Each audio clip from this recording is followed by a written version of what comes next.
Hey, good morning. It's Mark here with another morning rant. Time on deck is 4:39. I was up way before that.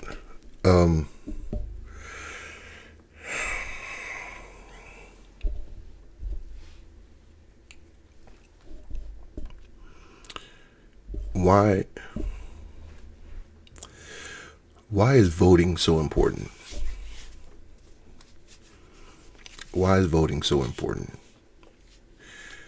And we're not just talking on the federal level. We're talking state, local governments, school boards, city council, things like that.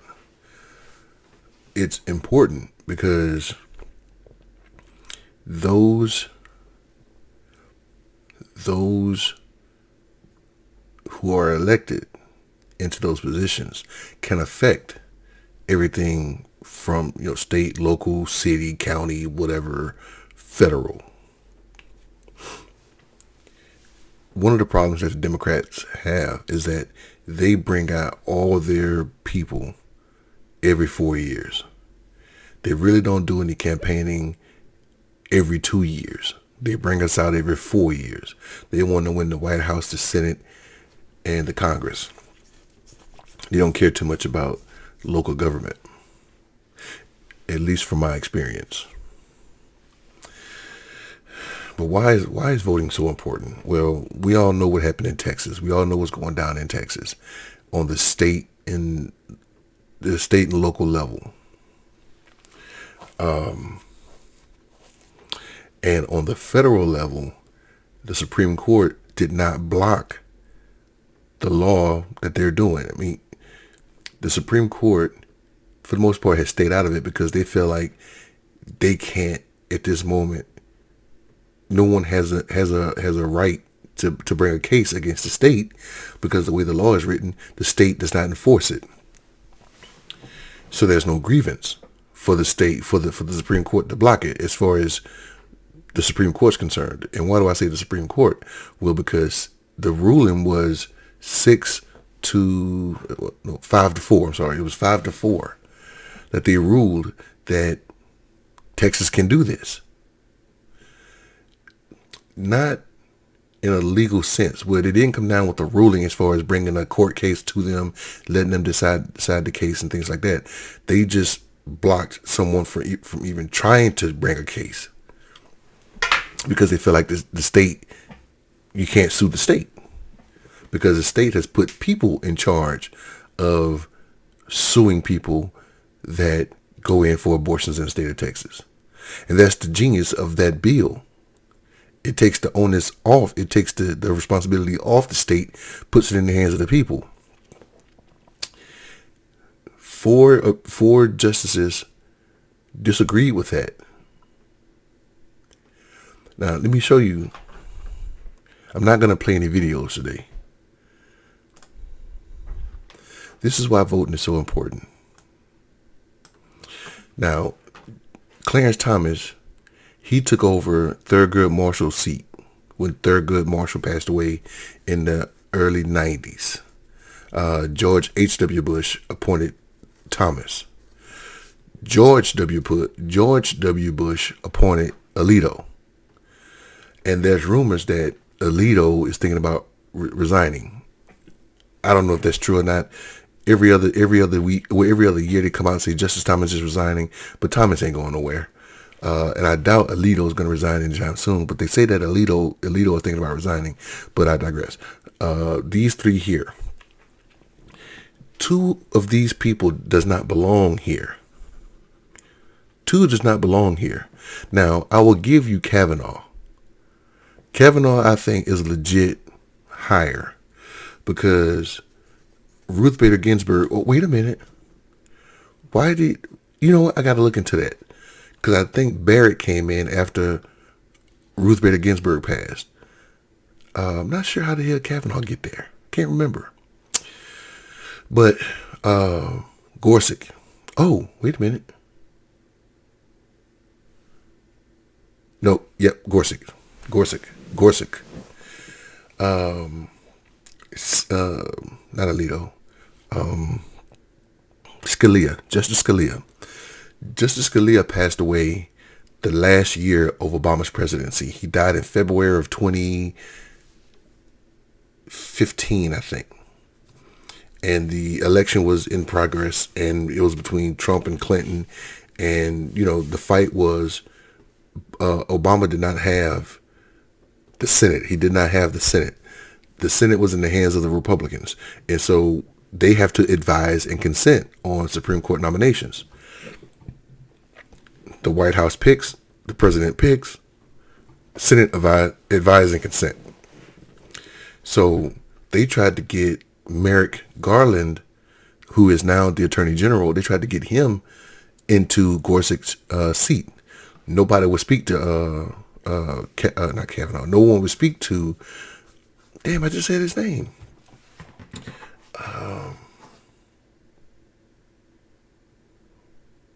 Gorsuch. Whatever. Jesus. I can't remember the guy's name. I spelled Attorney General wrong. Attorney General. Forgive me, people. I'm just having, it's way too early for this. Merrick Garland, thank you. I just said the man's name. So no one would speak to Merrick Garland. No one would speak to him. No one. He didn't have a hearing. He had some meetings for publicity for the Republicans, but nobody wanted to speak to Merrick Garland. They didn't bring him up for a vote. They didn't bring him out of committee. They didn't even have a committee scheduled. They just let it go.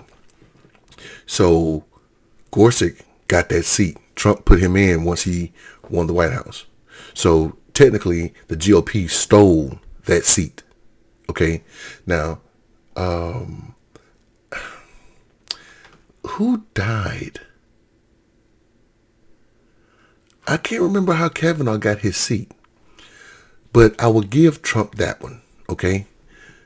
Barrett should not be there because Ruth Bader Ginsburg passed away, and she passed away less than a month or two before the election. And so the GOP said that the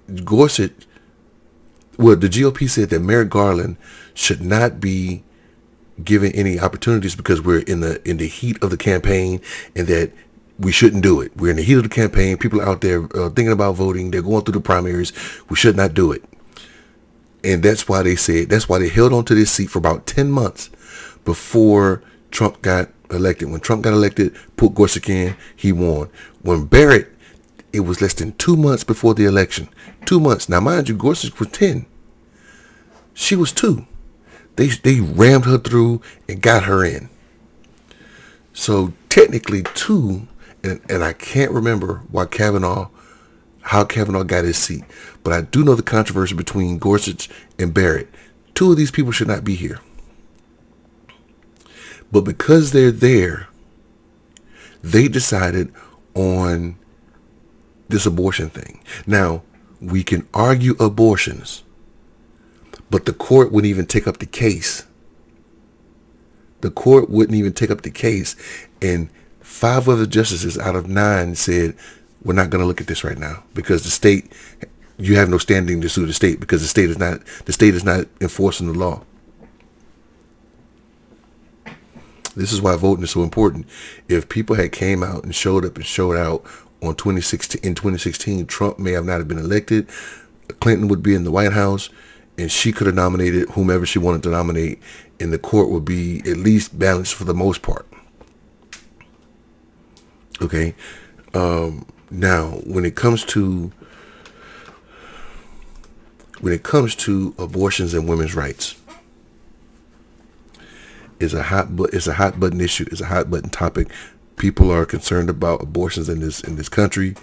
Some people think for religious reasons, for morality reasons, women should not get abortions. The Catholic Church is real strong on it, against abortions.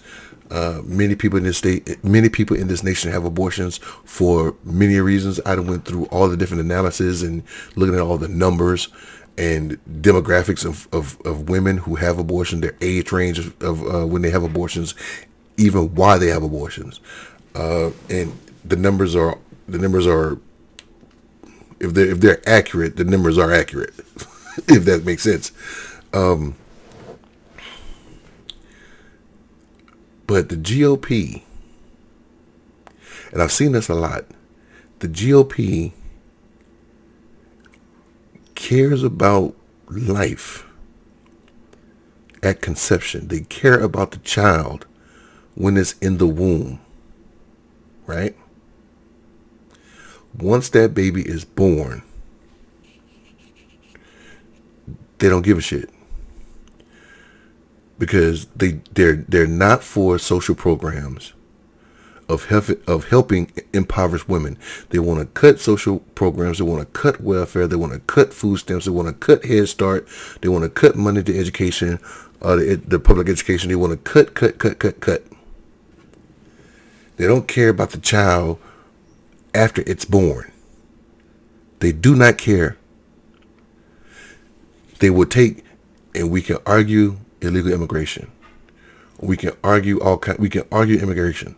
But they would take children and put them in cages. They would take children and separate them from their families. When Trump was still in the White House, there was about 500 to 600 people, 500 to 600 children in which the government could not find their parents. 500 or 600 children who came to America to no fault of their own, and the government could not locate their parents. The government had their parents and separated their parents, separated the child from the parent. And when the court said, find these people and give them back to them, they could not find them. The GOP does not care about women's or children after they're born. They come up with a law like this, and they say, hey, we're trying to protect the morality. We're trying to protect children. They should not be, it's murder. But when they bring a child into this world, and again, we can argue: is it the GOP's fault, or is it the fault of the person that's getting the abortion? Because if you are single or not married, you're low income, you may be living with your mother, no job, you're on welfare, you're on, these social programs, should you be out there having unprotected sex? And that's not even saying that all sex is unprotected.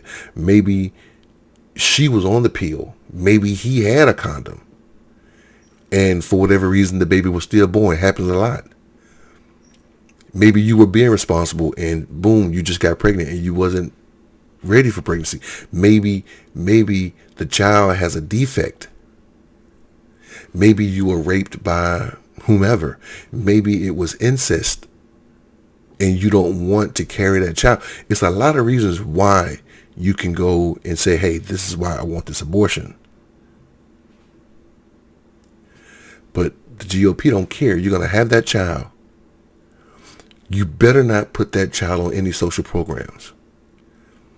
I can't afford to have a child, so I need welfare, I need food stamps, I need some kind of benefit, and they say no, go find a job. There's no jobs out there, or there's no jobs out there with a livable wage. I was looking at I eat at McDonald's a lot in the morning. I don't like doing it, and I got to find a better way of eating breakfast. But in most cases, I would drive past a McDonald's and I would see that they're now hiring, and starting at $10 an hour, shift managers make like 11, and another shift manager makes like 12. So let's go with the 10. You're making $10 an hour at this McDonald's location. Okay, you work a full 40 hours. That's $400 a week. That's $800 every 2 weeks. And that's working 40 hours. You get $800 every 2 weeks. Take taxes from that. How the hell can you sustain one person on that salary, let alone a child? Well, you need to go to school, get an education, increase your ability to go out there and make the high paying jobs. Okay, I can't afford college.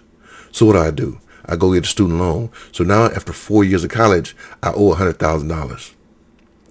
I'm I'm in a higher. I've got my degree now. I have a bachelor's, but a bachelor's degree is not going to get you anywhere nowadays. And you'll still make. You'll go from $10 to $13, or $10 to $15, and you're still in the same rut. And oh, by the way, now you're $100,000 in the hole because now you got to pay back those student loan debts.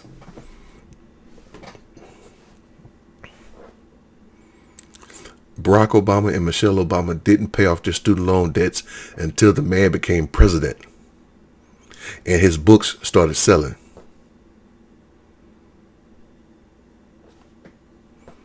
He was in his early 40s, early to late 40s, early to mid 40s when this happened. So again, my whole rant today is, this is why voting is so important. This is why voting is so important. Now, it's up to the Democrats. It's up to the Democrats and the Republicans. If you vote them in office and they're not doing what they're supposed to do, you have to hold them accountable and get them out of there. If you vote him in for a certain thing, just like George H.W. Bush, he said no new taxes, he raised taxes, he didn't get a second term. That's the power of the people. You don't like what they're doing, you get them out of there. And you put somebody in that's going to do the job that you sent them there to do. And if they don't do it, you get them out of there. That's why the House of Representatives rotate every 2 years. Every 2 years, the whole House of Representatives, all 435 members, they all go up for re-election every 2 years, like clockwork. The Senate, a third of them go up for re-election every 2 years. They serve 6, but the way that the Congress was designed is that a third of the Senate go up for re-election every 2 years. The House of Representatives, they go up for a re-election every 2 years, all 435 members. This is why voting is so important. You can't get mad at Biden for not doing what we put him in there to do when there's a 50-50 majority. There's a 50-50 split in the Senate. And the House of Representatives barely got a majority. Barely, by maybe 4 votes. You can't expect the man to go and change water to wine when you got numbers like that. You can't expect Obama to do what he did he spent a lot of his political capital trying to get the Affordable Care Act passed. At the time, they had 55 senators. It still wasn't a filibuster-proof majority, but they had 55 senators. They got it in. And then the 2010 midterms, he lost a lot of seats. This is why voting is so important, people. You don't like Texas law, Texas needs to do something about it. The people of Texas need to do something about it. Vote that governor out. Vote those representatives out. Vote those state senators out. It's up to the people of Texas to rescind that law because the Supreme Court's not going to do it.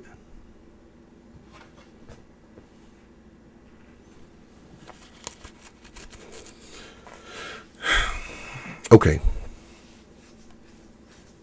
I'm gonna let it go. I'm gonna stop right here. Real quick before I get up out of here. I know you guys are looking at the Batman. It's a graduation gift for myself. I love it. That's why I got it. It's gonna stay right there. I will put it on the back, but I got my bookshelf back here. But I love it. Got my Batman hovering over me right here. So anyway, I'm gonna get up out of here, people. Today's Saturday. I got up way too freaking early to be out here on a Saturday. You know what? I might take my ass back in my room and chill. But you guys have a great Saturday. Have a great weekend. And get ready. 2022 is going to be awesome. All right. Be safe. New Orleans. Help is on the way. Help is on the way. I heard there was flooding in New Jersey, flooding in New York. you guys just be safe. Heat index is going to be like 103 in New Orleans because of all that standing water. So y'all be safe. All right. Take care. I'm out.